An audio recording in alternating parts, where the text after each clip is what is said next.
My name is Erica Johnson. I married my husband, who is 10 years older than me, 2 years ago, and we've been living together with our stepchildren, making a family of 4. My daughter, who is 4 years old, and my husband's stepson, a 15-year-old middle schooler. The stepson, named Michael, is a troubled teen and has started to bully my daughter, Emily. One day, out of the blue, Michael punched Emily in the stomach, making her cry. When I rushed over after hearing Emily's cries, I found Michael taking photos, seemingly amused by the situation. What are you doing? Well, her face is just so funny. I barely hit her, and she's crying like a baby. What a crybaby. When I asked Emily, it seemed Michael had punched her in the stomach without any warning. He didn't hold back and seemed to have hit her with quite a bit of force. Emily was in a lot of pain, holding her stomach. She's only 4 years old. How can you be so cruel? Don't you think about how others feel? I couldn't stay silent after seeing my daughter hurt like this. So I scolded him sternly.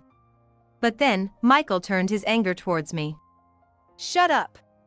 You're not even my real mom. Stop acting all high and mighty. With that, he shoved me away. Michael tends to lash out physically when something upsets him. Even towards me, a woman. I could tolerate it if it were just me, but I can't forgive him hurting Emily. Since talking to Michael didn't work, I decided to discuss this with my husband. When my husband got home and I brought up Michael's behavior, he looked visibly upset. Complaining about Michael again? You always favor your own daughter. It's because of your attitude that Michael acts out. I understand that no parent likes to hear their child criticized. But in this situation, Michael was clearly in the wrong. I pleaded with my husband to talk to Michael, as nothing I said seemed to matter. But my husband just seemed annoyed. Why do I have to lecture him? I'm tired from work. Michael hit a 4-year-old girl. Isn't it normal to scold him for that? Maybe Michael had his reasons for hitting her. It's not fair to blame only him. What reason could there be? He was taking pictures of Emily crying, for fun. That's crossing a line. And for Michael's future, he needs to be disciplined now, or he might end up in real trouble. Stop nagging. It's Emily's fault for provoking Michael. I get that you love your own daughter more, but blaming Michael is wrong. It's actually my husband who always favors his own child. Whenever something comes up, my husband always prioritizes Michael. Even when we talk about going out to eat, he never listens to Emily's opinion and only cares about what Michael wants. It seems like Emily has her grievances, but she always keeps them to herself. I guess she's scared of getting scolded by my husband and Michael if she speaks up. The image of Emily's sad face comes to my mind, and I feel my emotions rising.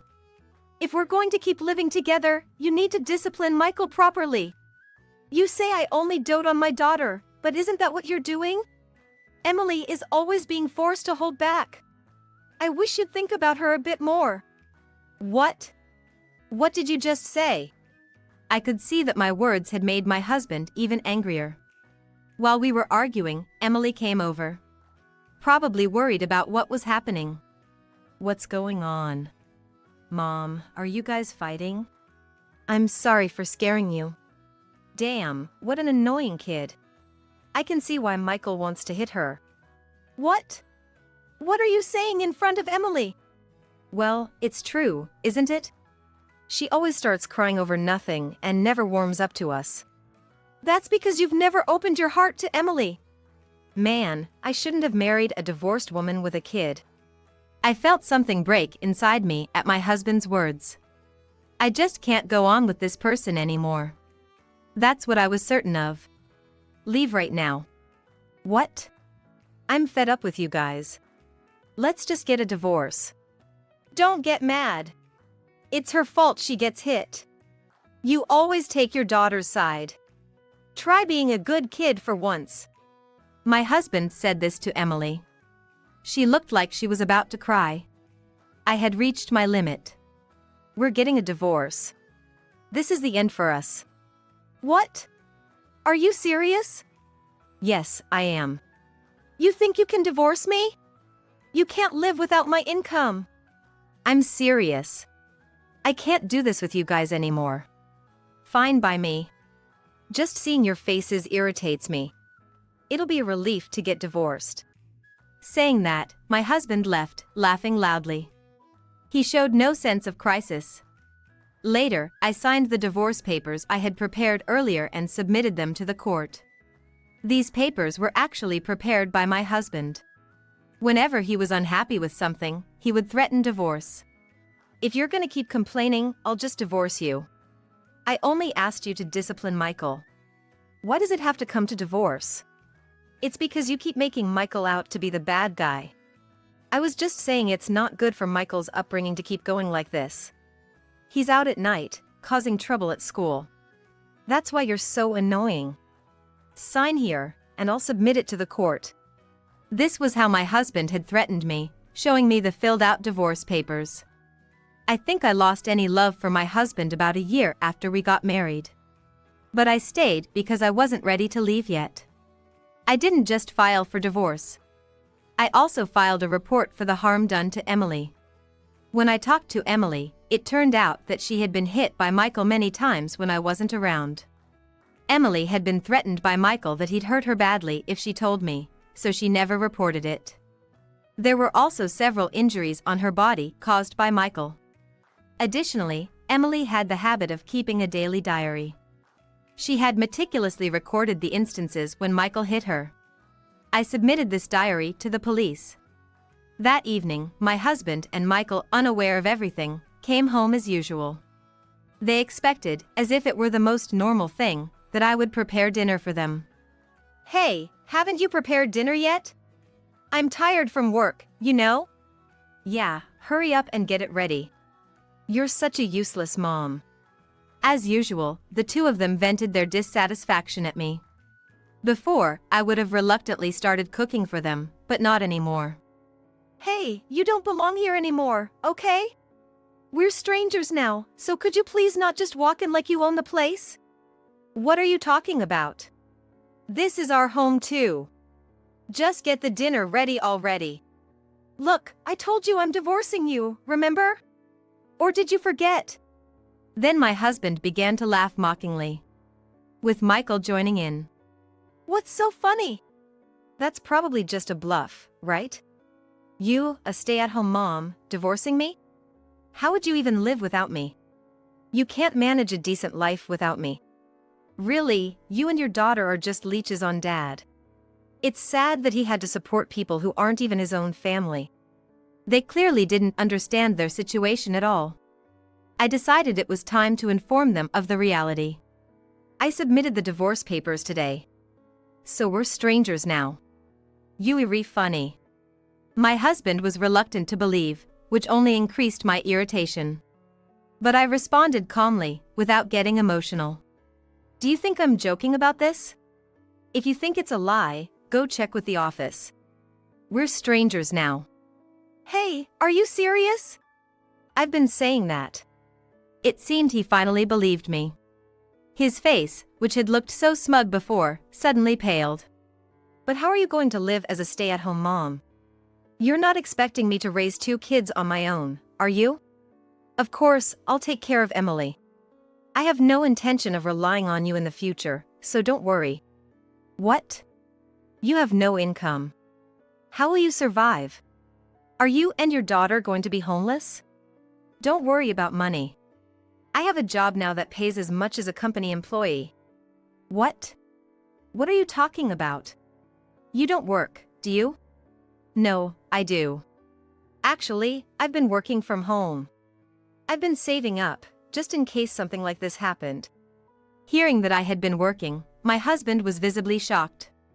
I started working from home as a web designer about a year ago. With nearly a decade of experience in a web production company, I had the necessary skills.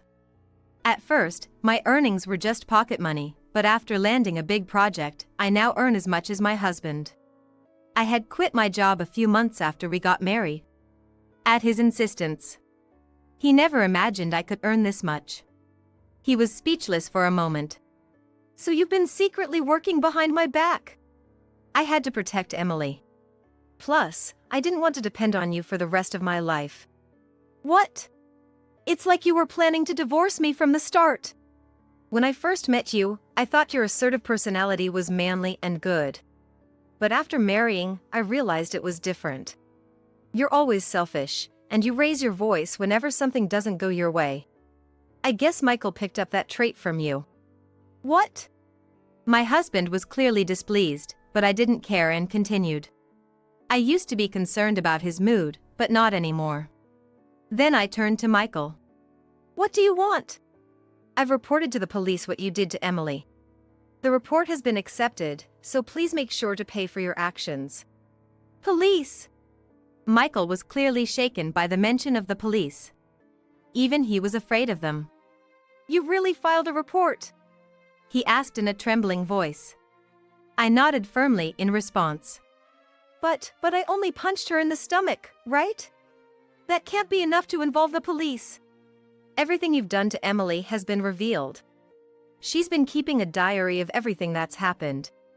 Plus, there are marks on her body that you caused. She's told me everything.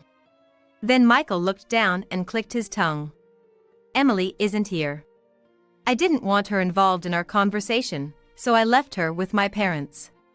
Damn her! Telling unnecessary things.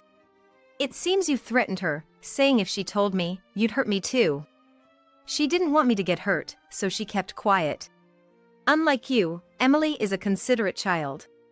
I may have been harsh, but I spoke my mind. Then Michael looked at me with pleading eyes. Please, anything but the police. I don't know what they'll say at school if this gets out. No, I will not forgive you. Why not? I'm part of your family, aren't I? What are you saying now? Sorry, but I don't think of you as my son. And I'm divorcing this man anyway. From now on, we're nothing to each other. Saying this, I coldly dismissed Michael. Then Michael looked down and began to cry softly. Ignoring him, I continued speaking to my husband. So, as promised, please leave this house. You don't belong here anymore. What are you talking about? This house is mine. You're the ones who should leave. I couldn't help but laugh at my husband's words. Apparently, he had forgotten something important. What's so funny? You're mistaken thinking this house is yours. What? This house is definitely mine. Don't be ridiculous. This house is in my name, remember? What? My husband's mouth fell open in shock. He went silent for a while, his face turning pale as he remembered. You might have left the contract to me, but we agreed to change it to your name later, right? We talked about it, but you said you didn't want to deal with the paperwork and told me to leave it in my name. Forgot that too? So this house is still in your name? Yes, I've been saying that. I've been paying most of the rent anyway. You can't complain if I keep it, right? My husband fell silent. We've been living in an apartment with a rent of about $4,000. For about half a year after we got married, my husband paid it, but then he stopped contributing much to our living expenses, and I had to pay. I wasn't working at the time, so I had to dip into my savings to get by. I asked him to contribute to the living expenses, but he refused. And even got angry and lashed out at things, so I couldn't press him further. Realizing the house wasn't his, my husband began to show obvious signs of distress. So if the house is in your name, we're the ones who have to leave, right? That's right. I've been paying most of the rent, after all. So, what if we don't get divorced, then? What? He had been the one to push the divorce papers at me, and now he was changing his tune. I was appalled at my husband's sudden shift in attitude. It seemed there was a reason he didn't want the divorce. Please! I can't afford to divorce you right now. Why? Weren't you the one who said you were ready to dump me anytime? Yeah, but I'm in trouble now. What do you mean? Actually, I don't have much money right now. My husband murmured this. Then he began to reveal something he had never told me before.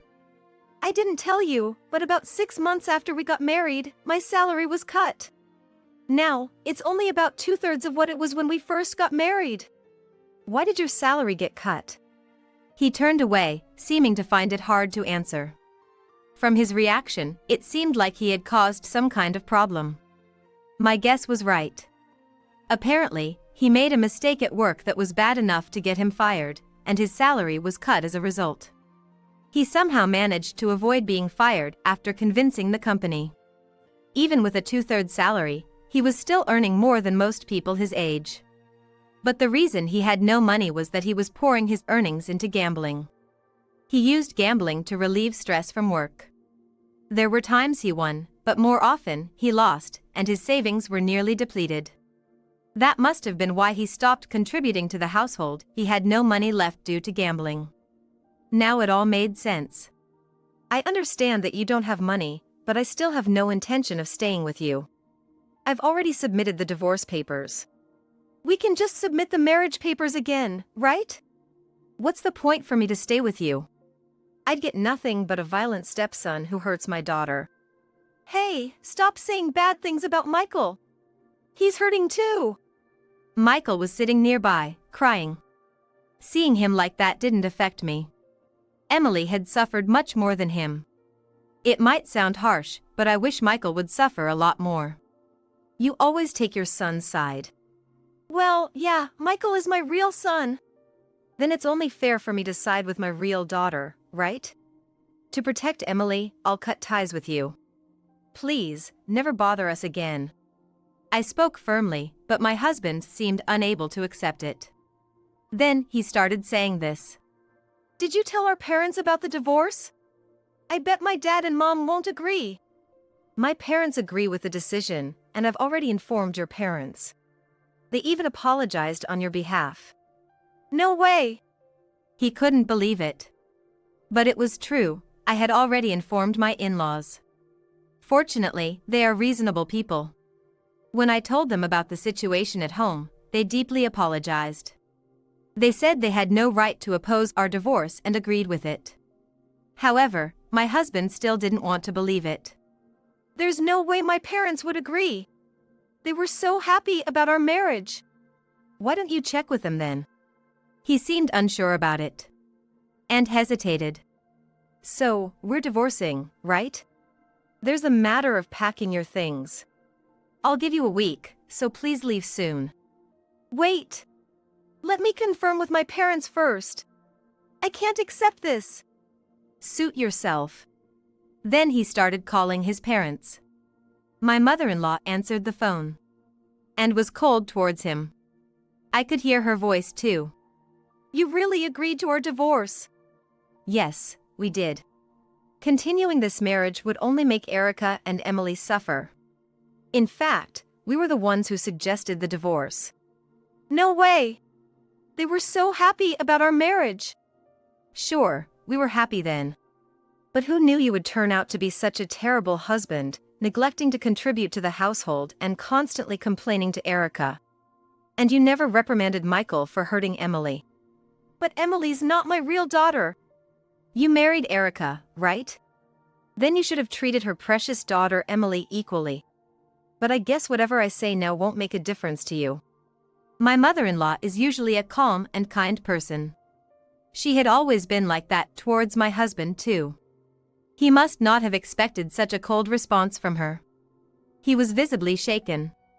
I hope you understand, but your father and I intend to cut ties with you. We have no desire to associate with Michael, who hurt Emily, so please don't come back here again. Are you serious? Do you think I would joke about something like this? You have no right to stop the divorce, so to avoid any more trouble, please leave quickly. That's all I have to say. Goodbye. With that, my mother-in-law unilaterally ended the call. After that, my still unsatisfied husband tried to call my in-laws several times, but they ignored him. It seemed they had even blocked his number on their cell phones. My husband, now abandoned by his own parents, slumped down, seemingly out of his senses. Then, Michael began to speak.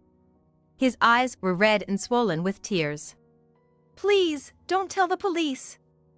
I was having a hard time at school and I took it out on Emily. I knew it was wrong, but I couldn't help myself. Michael, tearfully, began to explain his feelings. The reason he had been harassing Emily was due to stress at school.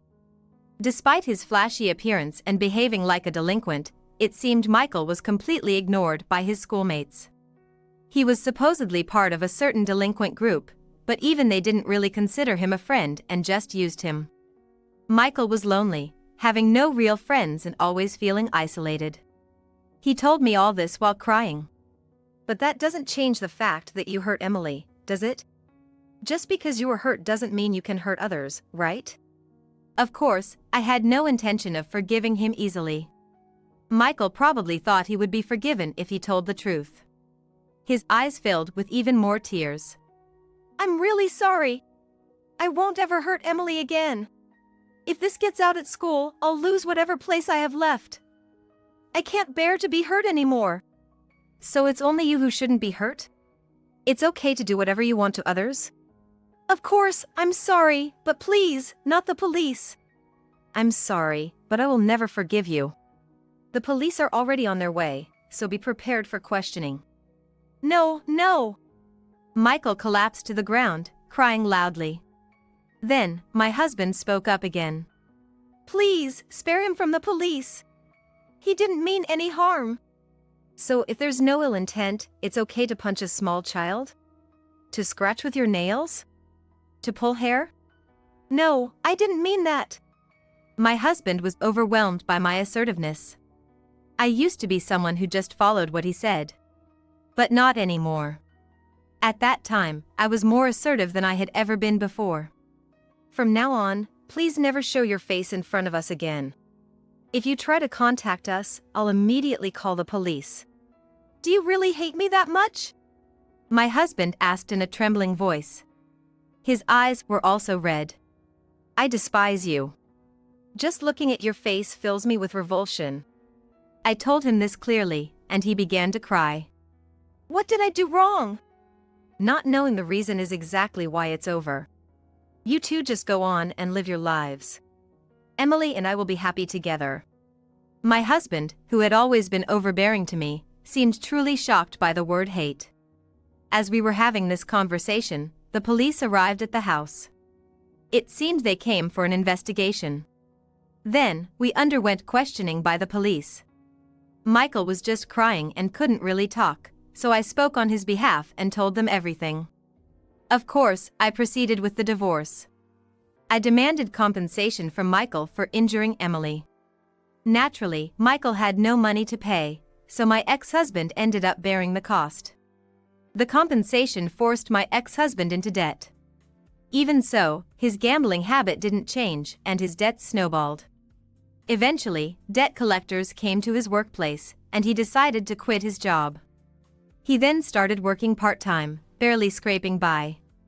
As for Michael, the fact that he had hurt Emily spread around the school, and he became even more isolated. Unable to attend school, he began living a reclusive life at home. With no friends, Michael must be leading a lonely existence. Of course, I feel no sympathy for them. In fact, I feel relieved that they are getting their just desserts. On the other hand, I moved out of the apartment with Emily to a different place. I didn't want to continue living in a place filled with memories of them. Since Emily and I started living alone, she has been showing more smiles. Seeing Emily happy gives me peace of mind. I intend to continue protecting my precious daughter.